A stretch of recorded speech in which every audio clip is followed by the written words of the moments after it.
Cumprimento todos os presentes. Esta é a segunda aula aberta de 2006 no Instituto Superior Miguel Torga. Hoje vamos abordar o jornalismo de agência. Estava previsto e foi anunciado que teríamos o Rui Avelar Duarte, que está aqui connosco, e o Casimiro Simões, que é o atual diretor, o chefe de delegação da Agência Luz em Coimbra. Infelizmente ele foi internado na segunda-feira de urgência, foi operado ontem, ainda há pouco liguei e está tudo bem, dentro do problema, que é sempre um problema. No entanto, o Casimiro Simões não pode estar connosco. Está o Rui Avelar, tem 48 anos, é profissional já há 26 anos, portanto começou aos 22, com 22 anos de idade, no Diário de Coimbra.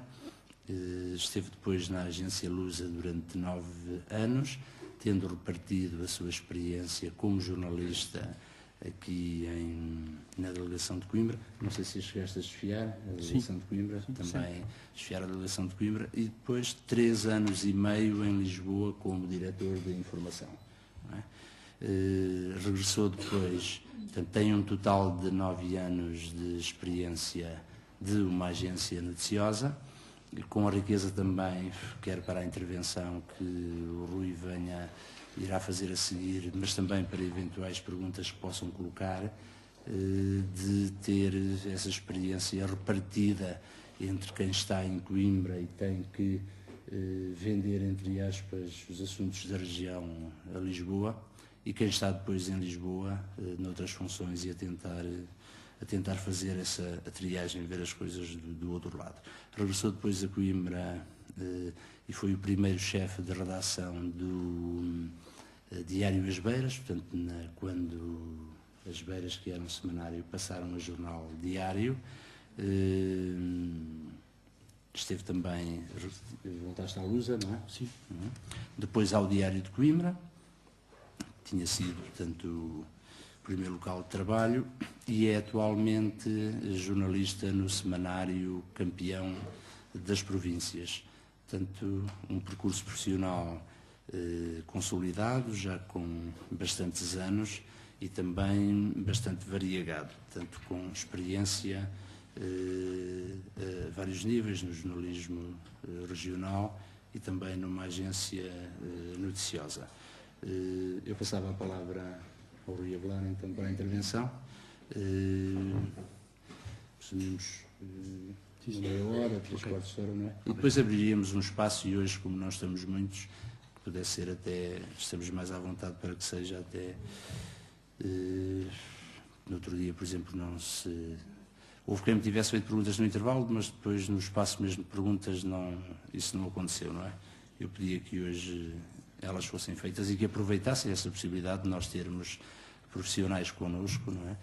Não é fácil conseguir, atendendo à vida bastante ocupada que todos eles têm também, mas que aproveitem esta oportunidade para colocar as questões que acham pertinentes, até porque, e nós depois podemos detalhar um pouco isso também em função da intervenção do Rui Avelar, mas, por exemplo, o jornalismo de agência, daquilo que eu conheço, dos currículos de várias licenciaturas nesta área, o jornalismo de agência, se não é esquecido, é praticamente esquecido em grande parte delas, não é? Rui, obrigado pela palavra e obrigado por ter aceitado o convite. Boa tarde a todos. Aqui.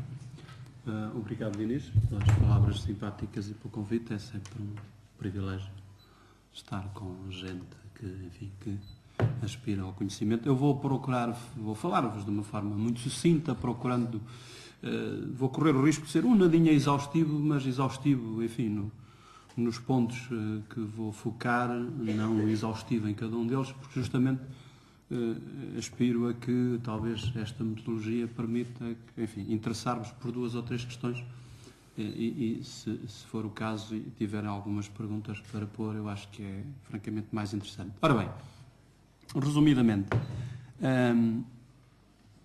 eu costumo dizer que digamos, toda a concepção do trabalho numa agência noticiosa é, digamos, a montante até ao momento em que a agência distribui o serviço para os seus clientes. Como sabem, A definição da agência de notícias é que uma agência é um grossista da informação, portanto, hoje, enfim, com as novas tecnologias isso vai sendo um pouco diferente, nós já podemos aceder não à totalidade do serviço da Lusa, no caso concreto português, como das outras agências noticiosas dos outros países, mas, portanto, não acedemos a tudo, acedemos a parte, mas não vai longe o tempo, como imaginam, em que o serviço produzido por uma agência noticiosa nunca, jamais, em tempo algum, chegava diretamente ao público, aos consumidores da informação. Portanto, a agência distribui o seu serviço pelos clientes e os clientes depois, em função das suas orientações editoriais, das suas opções, faziam uso como bem entendiam desse serviço. É assim que ainda hoje acontece, com essa cambiante de facto de, enfim, graças à internet, nomeadamente hoje já ser possível, perdão, uso aqui além um termozinho de calão, já ser possível picarmos um bocadinho do serviço. Para vocês terem só uma ideia muito aproximada, até, creio que 1992, portanto até há 14 anos atrás, sensivelmente, no caso concreto, português, da agência Lusa, o serviço era distribuído aos clientes por Telex, que é uma peça de museu que porventura vocês hoje já não conhecem. O Telex era uma maquineta que, enfim, debitava nas redações, nos clientes da Lusa, o serviço, que nós também usávamos como meio de transmissão, por excelência, era o grande meio de transmissão. Eu um dos primeiros trabalhos que fiz, enfim, mais exigentes do estrangeiro, que foi a cobertura de uma visita do então Presidente Soares em 89, o meu grande meio de transmissão era o Telex, em que eu escrevia. O Telex, para quem não conhece, repito, é hoje uma peça de museu. É uma máquina em que, portanto, a gente escreve, como outra qualquer. Havia, inclusivamente, máquinas que eram, chamar aquilo uma máquina, é um pretenciosismo, pequenos instrumentos que nem sequer vias o que estavas a escrever, é apenas uma coisa para furar uma fitinha, portanto, no fundo, trata-se de furar uma fita, portanto, codificar uma fita que depois, portanto, a gente ao escrever, enfim, com as paragens, os hiatos, etc., gasta X tempo, essa fita depois é passada na máquina e é reproduzida em tempo uniforme e, portanto, sei lá, um texto que eu demoro 1 hora a redigir, enfim, passará depois no Telex em 5, 10 minutos, mais coisa, menos coisa. Mas dizia-vos eu que eu escrevi muitos textos, muitas notícias, porque em agência uma das características, como imaginam, é a rapidez. Escrevi muitas notícias sentado num banco que tinha de ser muito alto, porque o Telex estava lá também, peça de mobiliário, levou aquilo um bocado, e portanto escrevia diretamente, ou seja, quando me enganava numa vírgula, numa palavra, havia um truque, que era a gente puxar um mecanismo que faz recuar X espaços, por exemplo, enganei-me numa letra, e verifico isso 8 batidas depois, então recuo 8 vezes, faço a fita recuar 8 vezes, e depois tenho de bater 9 vezes numa outra tecla, que é para anular aqueles 8 espaços, e vai permitir que depois, então, a letra que eu quero corrigir fique no sítio certo e que a frase continue por aí fora. Pronto. Estou-vos dizer que o próprio serviço da agência era distribuído desta forma até há 14 anos atrás. Os Telexes debitavam na altura uma velocidade técnica que se chamava 50 volts por segundo, que depois aumentou para 100 e tal, e já era uma revolução, porque debitavam o dobro da informação no mesmo tempo. Isso só a partir de 92 é que o serviço começou a ser distribuído por satélite. Portanto, via satélite, há um emissor em Lisboa e depois os clientes têm uma antena, em tudo semelhante a uma antena de televisão e capta o serviço. Bem,